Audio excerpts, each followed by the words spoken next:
네, 안녕하세요 여러분. 저는 이번 랜선 다문화 축제에서 범죄 예방 교육편 진행을 맡은 MC 라떼입니다. 만나서 반갑습니다. 네, 관악 경찰서는요, 저희 서울시 25개 자치구 중에서 네 번째로 외국인 거주 비율이 높은 관악 지역의 치안을 담당하고 있는 기관입니다. 특히 외사계에서는요, 외부 협약기관 및 단체와 연계해서 다양한 다문화 사업을 진행하고 있고요. 다문화 치안 활동도 외국인 밀집 지역에서 외국인 자율방법대와 함께 합동 순찰을 하는 등 다양한 활동을 진행하고 있다고 합니다. 구체적으로 진행하는 다문화 사업들을 살펴보면요, 범죄 예방 교실, 외국인 운전면허 교실, 그리고 범죄 예방 상담 등 다양한 사업을 진행하고 있다고 하네요. 그래서 오늘은요, 관악구에 거주하고 있는 다문화 가족, 또 외국인들을 대상으로 일어나기 쉬운 성범죄와 같은 범죄 예방 교육 관련한 영상을 준비했다고 해요. 이 영상은요, 베트남어, 중국어, 일본어, 영어 이렇게 4개 국어로 된 몽고편과 한국어편으로 다양하게 준비되어 있다고 하니까 여러분들의 많은 시청 바라겠습니다. 그럼 나와 우리 가족의 안전하고 건강한 생활과 또 안전한 지역사회를 위해서 범죄 예방 교실 시청하러 가보실까요? Let's go!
안녕하세요 여러분.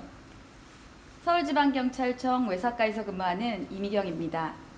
본 교육자료는 한국 내 거주하고 계신 외국인들을 위해 서울지방경찰청에서 외국인을 위한 범죄예방교육 영상을 제작하였습니다.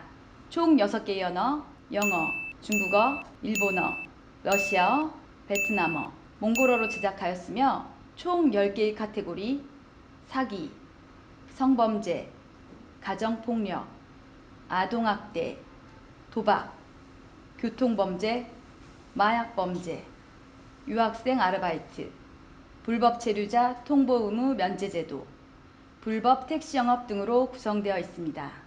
각 언어별 강사님들께서 유형별 피해 사례 및 예방법 등에 대해 알려드리도록 하겠습니다. 첫 번째, 사기 범죄입니다. 보이스피싱은 전화 등 통신장치를 이용하여 상대방을 속여 돈을 가로채는 금융사기입니다. 통장과 돈을 요구하는 모든 전화는 위험하니 그런 전화를 받으면 의심부터 하시기 바랍니다. 대사관 전화번호를 이용한 보이스피싱입니다. 실제 대사관 전화번호로 발신번호를 조작하여 피해자에게 전화를 합니다. 범죄와 연관되었다며 피해자의 개인정보와 돈을 요구한 사례입니다. 현금 인출책으로 범죄자가 된 경우입니다. 범죄자들은 보이스피싱으로 속은 피해자가 입금한 돈을 은행에서 인출해야 하는데 이때 인출책으로 유학생을 이용하고 있습니다. 유학생 A씨는 은행에서 대신 돈을 찾아다 주면 사례금을 주겠다는 글을 인터넷에서 읽고 실제로 ATM에서 돈을 찾아주다가 경찰에 검거되어 범죄자와 똑같이 공범으로 처벌된 경우입니다. 여러분들이 만약 보이스피싱을 당했다면 즉시 경찰에 전화하세요. 그러면 경찰이 금융기관으로 연결하여 임시적으로 그 계좌의 거래를 정지할 수 있게 도와드립니다. 금융기관은 어떠한 경우에도 통장이나 카드, 여러분의 개인정보를 요구하지 않으니 절대 속지 마시기 바랍니다. 자, 이제 보이스피싱을 예방하는 방법에 대해 알려드리겠습니다. 모르는 전화가 오면 그냥 끊으시기 바랍니다. 중요한 전화일 경우 상대방이 다시 전화를 하거나 문자 메시지를 남길 것입니다. 대한민국에서는 절대 전화로 개인정보나 돈을 요구하지 않습니다. 조금이라도 의심된다면 반드시 112로 전화해서 상담받으시기 바랍니다. 이번엔 인터넷으로 물건을 사고 팔면서 발생하는 인터넷 물품 사기입니다. 이때 사기범은 물건값을 깎아드릴 테니 계좌로 먼저 입금해 달라고 요구합니다. 피해 사례를 알아보겠습니다. 구매자가 먼저 연락해 선입금을 하여 피해본 사례입니다. 구매자가 인터넷 카페에서 물건을 판매한다는 글을 보고 판매자에게 물건을 살 수 있는지 물어봅니다. 이에 판매자는 돈부터 먼저 입금해 달라고 요구하여 구매자가 물건 받기 전 돈부터 보냅니다. 이후 입금이 확인되고 물건이 발송되었다는 문자를 받고 기다리지만 물건은 오지 않습니다. 이미 해당 카페는 폐쇄되었고 관리자는 연락이 두절된 경우입니다. 두 번째 사례입니다. 이번에는 판매자가 먼저 연락해 선입금을 하여 피해본 사례입니다. 구매자가 물건을 구매하고 싶다는 글을 올리고 판매자로부터 연락이 옵니다. 평소에는 판매자 정보를 조회하고 송금을 하였는데 때마침 회사 일로 바빠서 미리 조회하지 않고 선입금을 한 경우입니다. 이후 판매자로부터 연락이 없어 판매자를 조회해 보니 사기 건수가 많은 판매자로 확인된 경우입니다. 그럼 어떻게 하면 인터넷 물품 사기를 예방할 수 있을까요? 일단 너무 싸다면 의심부터 해야 합니다. 그리고 개인 거래는 직접 만나서 물건과 돈을 교환하되 물건을 꼼꼼히 확인해야 합니다. 만나서 물건과 돈을 교환하는 직접 거래가 어려운 경우에는 판매자가 괜찮은 사람인지 꼭 확인을 하셔야 합니다. 경찰청 사이버 안전국이나 더 치트라는 사이트에서 판매자 연락처를 검색하면 사기로 신고된 범죄가 있는지 계좌가 유효한지 확인할 수 있습니다.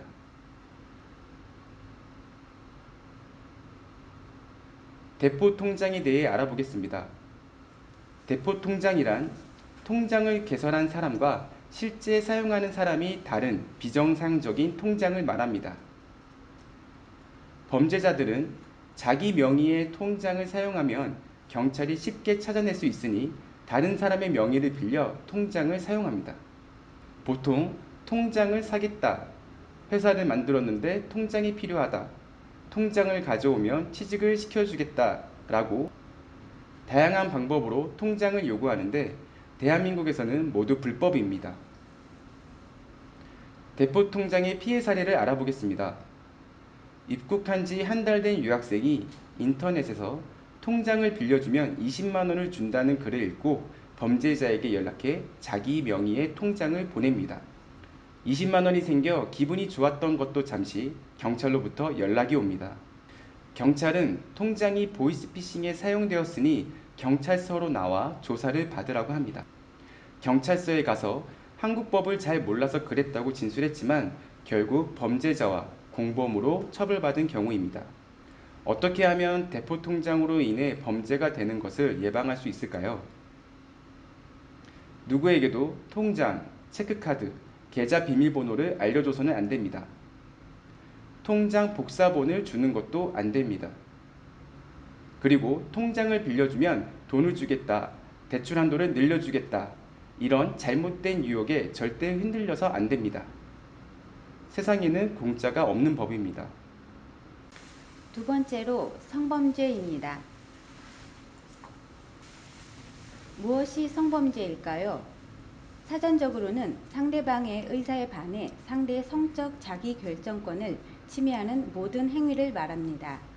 내가 어떤 이성을 만날 것인지, 어떻게 행동할 것인지 성적인 부분에서 내가 원하는 것을 스스로 판단하고 결정할 수 있는 권리를 말합니다. 법률적으로는 폭행이나 협박을 해서 강제로 상대방에게 성적인 행위를 하는 것입니다. 주로 강간이나 강제추행이 대표적입니다. 예전에는 폭행, 협박이 없으면 강간이나 강제추행이 되지 않았지만 최근에는 상대방의 의사를 무시한 채 성적인 행위를 하면 폭행이나 협박이 없어도 강간이나 강제추행으로 인정하여 처벌하고 있습니다. 성범죄 피해 사례를 알아보겠습니다. 피해 여성은 직장 상사 A씨로부터 강제추행과 모욕을 당했습니다. 일반적으로 여성이 이러한 일들을 당하면 당황하고 자신이 잘못한 건가 자책하기 일쑤입니다. 그러나 이 여성은 CCTV, 녹음 파일 등을 증거로 수집해서 경찰에 신고하였습니다. 결국 직장 상사 A씨는 강제추행이 인정되어 처벌받았고 이 여성은 고용노동부를 통해 새로운 직장에 취직하게 된 사례도 있습니다. 여러분께 이런 일이 있어서는 안 되겠지만 혹시나 당하신다면 절대 여러분의 잘못이 아니고 상대방의 잘못인 것을 기억하시기 바랍니다. 성범죄를 당했을 때는 일단 최대한 그 상황에서 벗어날 수 있도록 노력해야 합니다. 주변 사람에게 도움을 요청할 수 있도록 큰 소리로 외치거나 112에 신고하시기 바랍니다. 112 긴급신고 어플리케이션을 활용해도 좋습니다. 또한 중요한 증거는 최대한 확보해야 합니다. 몸을 씻지 말아야 하고 당시 입었었던 속옷은 버리지 말아야 합니다. 그리고 반드시 경찰에 신고하시기 바랍니다.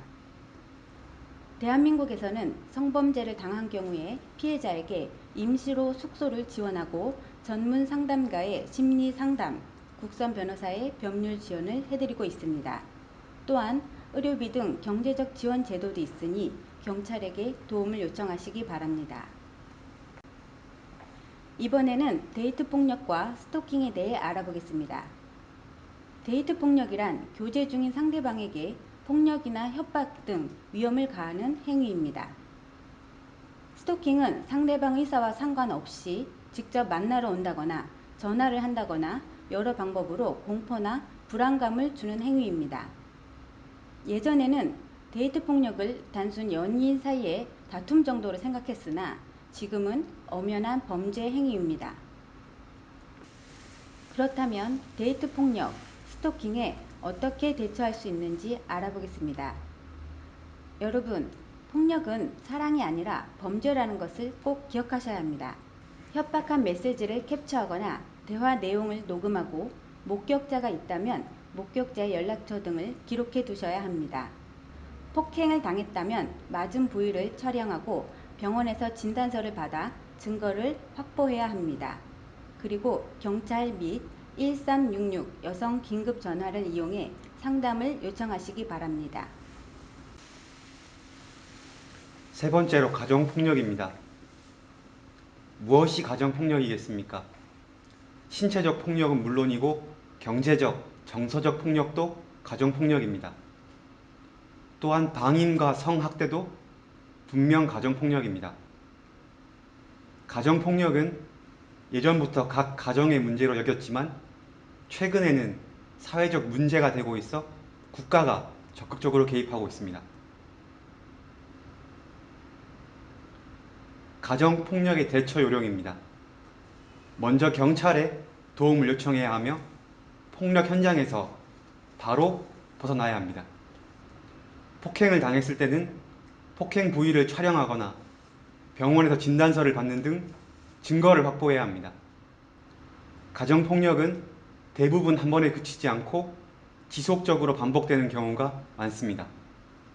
그러니 경찰의 도움을 받은 이후 다시는 폭행하지 않겠다는 약속을 꼭 받아 행복한 가정을 유지하시기 바랍니다. 가정폭력이 심각할 경우 여러분은 경찰관에게 긴급 임시 조치를 요청할 수 있습니다. 가해자를 집 밖으로 나가게 할 수 있고 가해자로부터 전화, 문자, 카카오톡의 연락을 막을 수도 있습니다.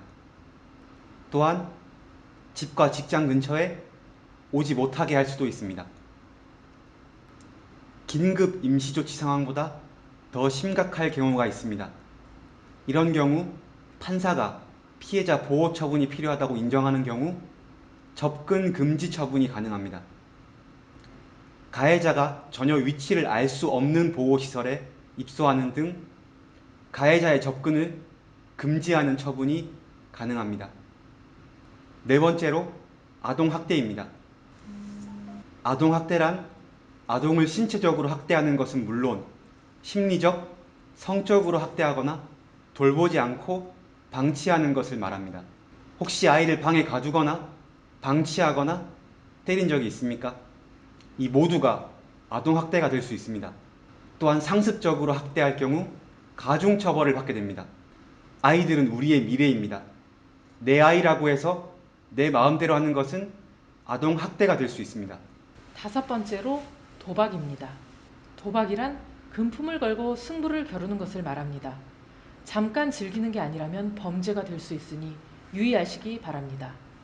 각 나라마다 도박의 종류는 다릅니다. 대한민국의 경우 고스톱, 중국은 마작, 미국은 카드, 태국은 사설로또 등 전 세계적으로 다양한 도박이 있습니다.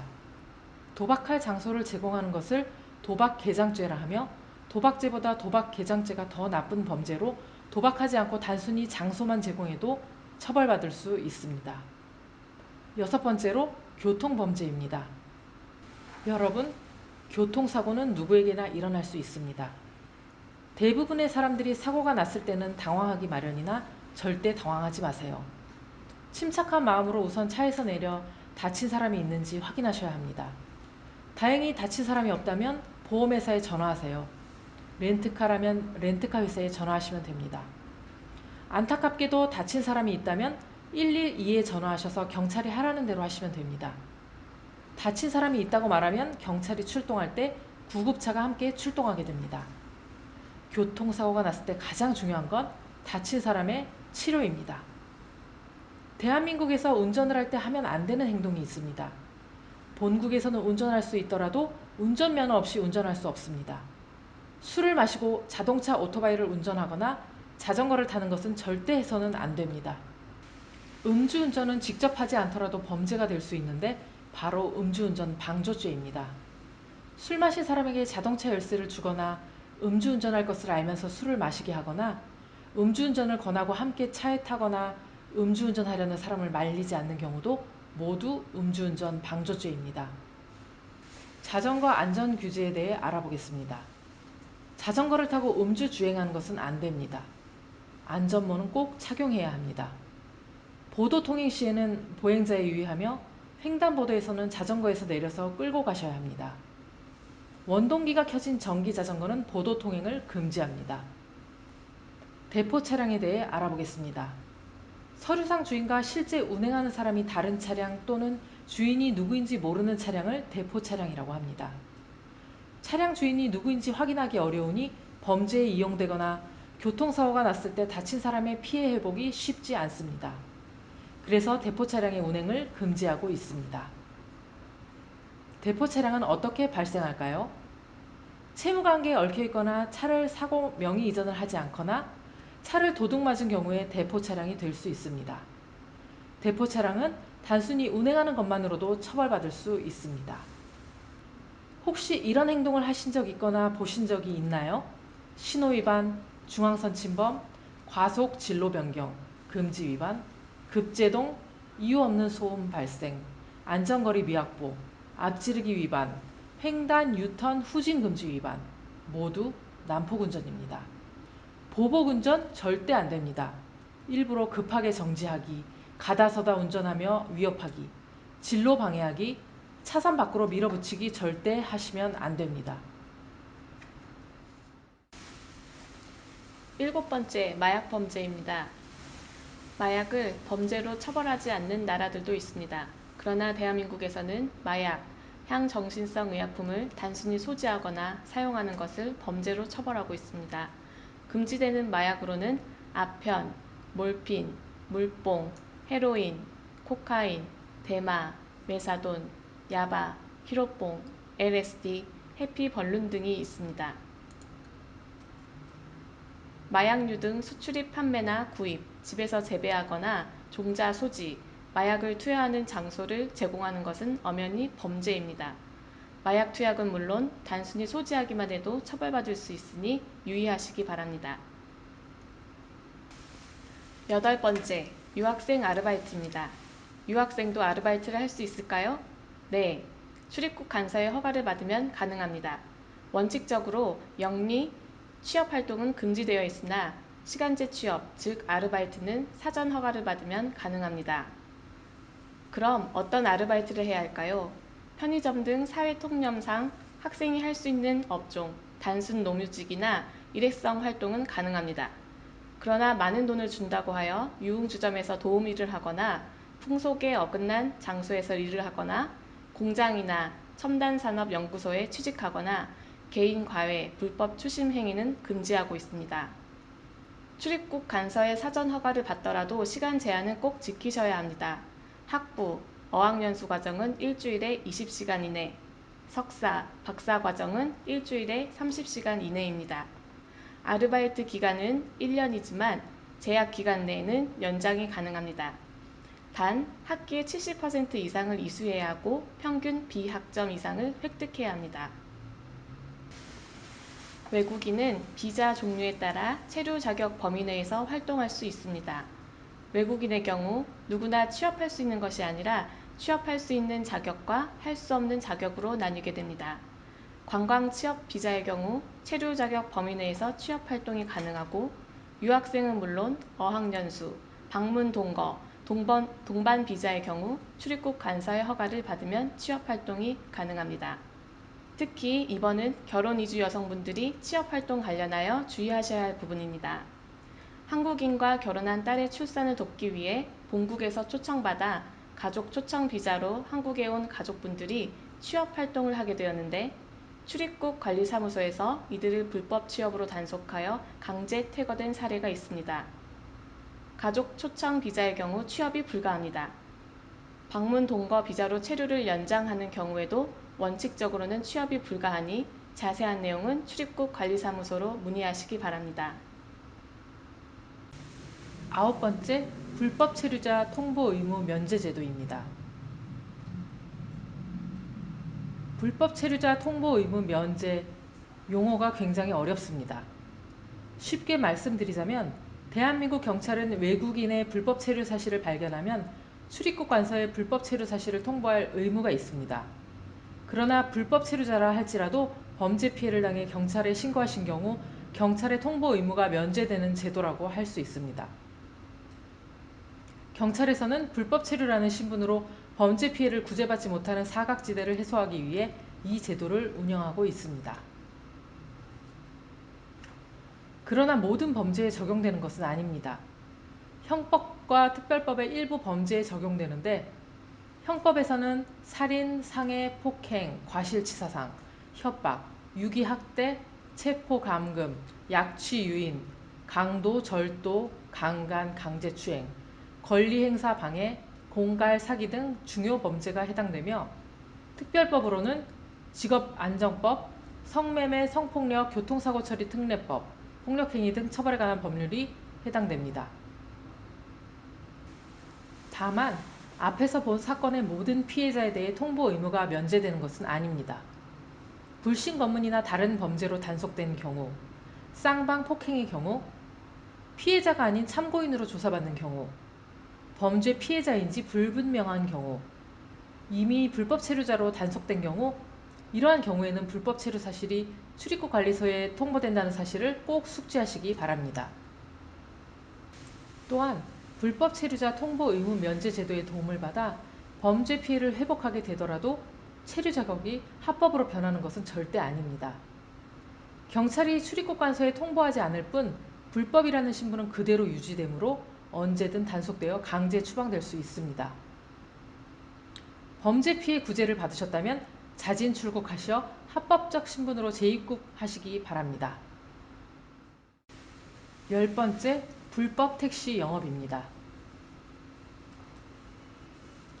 불법 택시 영업이란 외국인 관광객 대상으로 택시가 터무니없는 비싼 요금을 받거나 택시 영업을 할 수 없는 일반인이 렌터카로 택시 영업을 하는 것을 말합니다.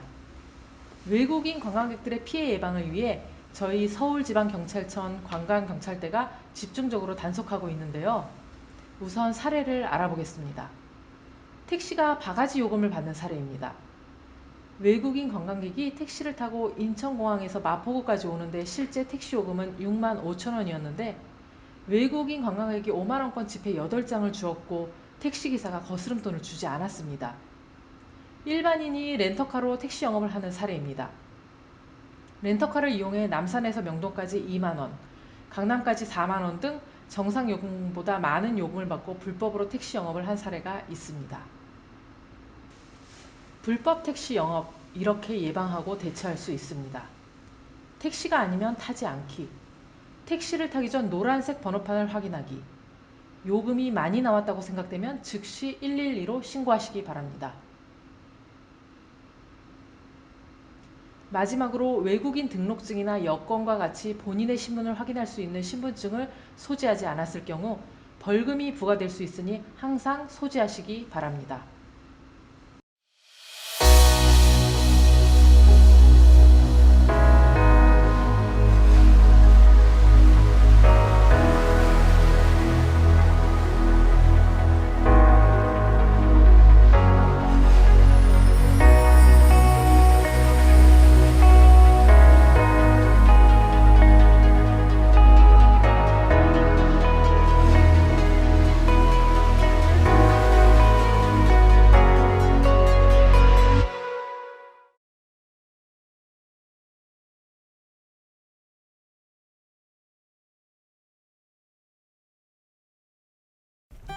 반갑습니다. 관악구 이승희 강감찬입니다.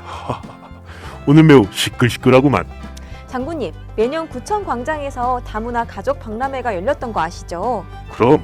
그런데 올해는 코로나19인데 광장을 사용할 수 있을까? 그래서 3일 동안 온라인으로 개최합니다. 다양한 정보와 교육과 체험 프로그램을 준비했는데요. 다들 들었는가? 온라인으로 다양한 문화를 이해하고 모두 즐겨보길 바라네. 여러분, 잘 보고 계시죠? 저희 군은 지역 주민과 필요로 하는 일들 그리고 주민들을 위한 일들을 하고 있는데요. 특히 여성 가족과는 우리 관악구 다문화 가족과 외국인들을 위해 많은 지원 사업들을 하고 있습니다. 언제든 관악구청 유튜브를 통해 볼 수 있으니까 주변 사람들에게도 많은 홍보 부탁드리요. 자, 그럼 시작합니다. 다문화 교육은 무엇을 하게 되는가? 첫 번째, 특수모적 한국어 교육 사업입니다. 다문화 가족과 외국인들을 위한 사업인데요. 기초생활 한국어를 비롯해 초, 중, 고급 한국어 등 성인들이 한국어를 마스터할 수 있도록 했어요. 혹시 어린이를 위한 교육은 없는가? 그래서 두 번째 교육은 어린이 한국어입니다. 관악구 중도 입국과 다문화 가족 자녀의 한국어 교육을 위해 초등학교, 중학교, 지역 아동센터에 찾아가는 교육을 실시하고 있습니다. 옳거니 학교 생활 적응을 위해서도 꼭 필요한 것이겠군. 세 번째는 결혼 이민자 결연 사업입니다. 아하, 그렇다면 한국의 멘토가 필요하지 않겠는가? 그렇죠. 한국의 문화에 대해 알아간다면 결혼 생활에도 도움이 되겠죠? 그래서 지역 주민과 결혼 이민자가 멘토, 멘티로 만나는 시스템을 준비했습니다. 음식 만들기, 고궁 프로그램, 만들기 수업을 하면서 문화체험과 더불어 지역 주민과 소통도 할 수 있는 프로그램인데요. 한국 문화체험을 톡톡히 할 수 있는 기회인 동시에 멘티가 돼서 참여하는 것도 뿌듯한 시간이 될 거예요. 네 번째는 다문화 가족 방문 교육 서비스입니다. 방문 교육 지도사가 집으로 찾아가니까 더욱 좋은 것 아닌가? 네, 총 3가지 교육이 있는데요. 한국어가 익숙하지 못한 분들을 위한 한국어 교육, 자녀 양육에 어려움을 겪는 사람들을 위한 부모 교육, 어린이를 대상으로 하는 자녀 교육이 있습니다. 유익한 방문 교육, 인기 만점! 대기가 발생할 수도 있으니 문의는 꼭 한번 주시게나. 허허, 벌써 5번째 아닌가? 네, 다문화 가족 언어 발달 지원 사업입니다. 우리 아이 언어 발달이 궁금하시다고요? 아이들을 대상으로 무료로 언어 교육을. 부모 대상으로는 상담과 정보를 제공한다네. 와, 5가지 서비스도 많다고 생각했는데 6번째 서비스입니다. 바로 결혼이민자 통번역 서비스 사업입니다. 정말 대단하군. 입국 초기 결혼이민자의 정착 단계에서 경험하는 의사소통의 문제 해결을 위해 통번역 서비스를 지원하고 있어요. 가족 간의 의사소통이라든지 교육 과정에서의 통번역이 필요하면 언제든지 이용할 수 있다고 하니 많은 이용 부탁드려요. 통번역 서비스 엄지척. 로키 세븐, 이것은 무엇인가? 아, 네, 장군님. 7번째라는 거예요. 행운의 7. 7번째는 다문화 가족 교류 소통 공간입니다. 이 프로그램 여기서 진행하지 않나? 네, 맞습니다. 자조 모임도 진행하고 다양한 프로그램도 운영하고 품앗이 활동도 하는 곳입니다. 이용 문의는 관악구 건강가정 다문화 가족 지원센터로 해주세요. 관악구 다문화 가족을 위한 여러 서비스들을 설명해 드렸는데요. 이건 말고도 다양한 프로그램이 준비되어 있다네. 영상의 모든 것을 담을 수 없어서 아쉬운데요. 궁금하신 점은 구청 여성가족과 출산 다문화팀이나 여기로 문의 주시면 친절하게 상담해 드립니다. 안녕히 안녕. 가시게.